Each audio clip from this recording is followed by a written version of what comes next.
नमस्कार छात्रों, आज हम 10वीं कक्षा का पाठ विचित्रः साक्षी इसका दूसरा भाग पढ़ेंगे। पहले भाग में हमने देखा कि किस तरह से एक गरीब व्यक्ति अपने बेटे का एडमिशन कराता है कॉलेज में और उसको मिलने जाने के समय रास्ते में एक गांव में रुकता है और गांव में एक चोर को ये पकड़ लेता है जिसके घर में रुकता है। और उल्टा होता क्या है, जिसको इसने पकड़ा वह उस गांव का चौकीदार था और इसको चोर ठहराकर सब इसको पीटने लगते हैं और जेल में डाल देते हैं। अब देखते हैं आगे क्या होता है। अग्रिमे दिने स आरक्षी चौराभियोगे तम न्यायालयम नीतवान। अच्छा, जेल में डाल दिया और अगले दिन उस चौकीदार ने चोरी के इल्जाम में उसको, उस गरीब आदमी को न्यायालयम नीतवान, कचहरी ले गया, कोर्ट लेकर चला गया कि चलो कोर्ट में चल के फैसला करते हैं।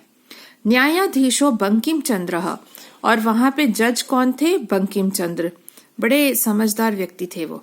उन्होंने उभाभ्याम पृथक पृथक विवरणम श्रुतवान, उन्होंने दोनों की बात को अलग अलग सुना, दोनों की बातों को separately, he heard them separately कि अच्छा तुम क्या कहना चाहते हो, तुम क्या कहना चाहते हो। ये नहीं कि एक की बात सुन ली।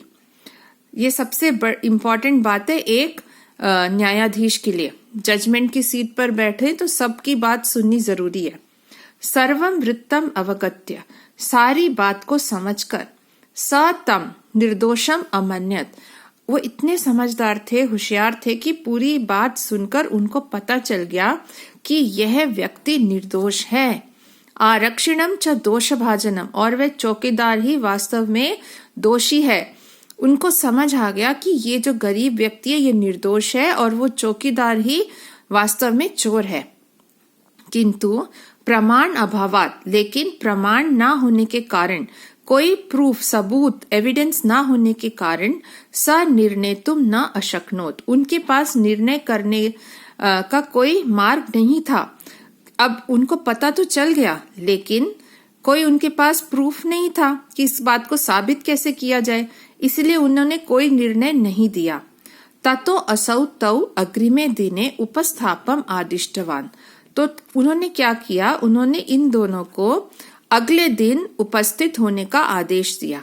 समझ गए वो बात को और उन्होंने कहा ठीक है अब तुम लोग कल आना। अन्ये द्युः, अगले दिन तौ न्यायालये स्व स्व पक्षम पुनः स्थापितवन्तौ, दोनों ने अपना अपना पक्ष दोबारा स्थापित किया। दोनों अगले दिन पहुंचे वहां पर कोर्ट में और फिर अपनी बात को कहा।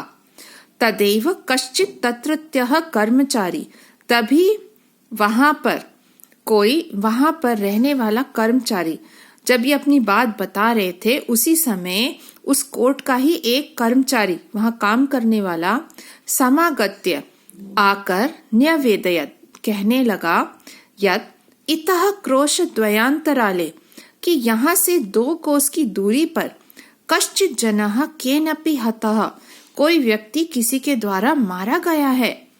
जब ये एक्चुअली दोनों बता रहे थे ना, तब उस कोर्ट में काम करने वाला एक कर्मचारी वहां आकर कहता है कि माय लॉर्ड, यहाँ से ना 2 कोस की दूरी पर एक आदमी को किसी ने मार दिया है। तस्य मृत शरीरम राजमार्गम निकषा वर्तते, उसका मृत शरीर यानी उसकी डेड बॉडी रास्ते में, राजमार्ग उस रोड के पास पड़ी है, डेड बॉडी पड़ी है रास्ते में। आदिश्यताम किम करणीयमिति, आप आदेश दीजिए क्या करना चाहिए।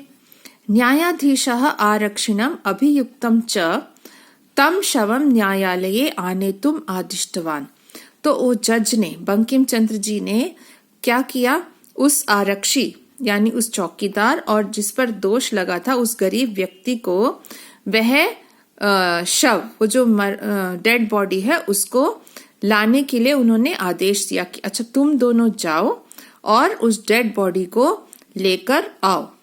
देखो ये ऐसा सीन बना कि उन्होंने कोई जजमेंट नहीं दिया। अगले दिन आए, ये लोग अपनी बात बता रहे थे, तभी एक व्यक्ति ने आके कहा यहाँ से दूर, थोड़ी दूर पर किसी की डेथ हो गई है, किसी ने मार दिया है किसी को, तो हम क्या करें डेड बॉडी का। तो इन्होंने, जज ने कहा कि अच्छा तुम दोनों जाकर उसको लेकर आओ। आदेशम प्राप्य उभौ प्राचलताम, आदेश प्राप्त करके दोनों निकल पड़े। तत्र उपेत्य, वहां पहुंचकर काष्ठ पटल यानी वुडन बॉक्स, काष्ठ यानी लकड़ी, पटल यानी कि पेटी, मंजूषा पेटी, ये दोनों पर्यायवाची हैं। वहां पहुंचकर लकड़ी की पेटी में निहितम रखी हुई, पटाच्छादितम कपड़े से ढकी हुई, देहम वो जो बॉडी थी उस डेड बॉडी को, स्कंदेन वहंतौ कंधे पर उठाते हुए, न्यायाधिकरणम प्रति प्रस्थितौ दोनों न्यायाधीश की ओर चल पड़े। अब वो दोनों निकल पड़े और वहां पर एक लकड़ी के बॉक्स में कपड़े से ढकी हुई वो बॉडी पड़ी थी। दोनों अपने कंधे पर उठाकर जज की ओर निकल पड़े। आरक्षी सुपुष्ट देह आसीर, वो जो चौकीदार था वो तो बहुत मोटा ताजा पुष्ट शरीर वाला था। अभियुक्तश्च अतीव कृशकायः, और वो जो गरीब आदमी था जिस पर इल्जाम था वो बहुत कमजोर शरीर वाला था। भारवतः शवस्य स्कंदेन वहनम तत्कृते दुष्करम आसीत, और वो भार से युक्त उस डेड बॉडी को, शव को अपने कंधे पर उठाना उसके लिए बड़ा कठिन था। वो उठा ही नहीं पा रहा था, कमजोर था ना, तो वो उठा नहीं पा रहा था। स भार वेदनया क्रंदति स्म, वह उस बोझ को उठाने की पीड़ा से चिल्लाने लगा। तस्य क्रंदनम निशम्य, उसका रोना सुनकर, मुदित आरक्षी तम उवाच, खुश होकर वह आरक्षी बोलने लगा। रे दुष्ट, तस्मिन् दिने त्वया अहम चोरिताया मंजूषाया ग्रहणात् वारितः, अरे दुष्ट, उस दिन तुम्हारे द्वारा मैं चोरी की हुई उस पेटी को ले जाने से रोका जा रहा था। मतलब उस दिन तुमने मुझे रोका था ना चोरी करने से, जब मैं पेटी ले जा रहा था।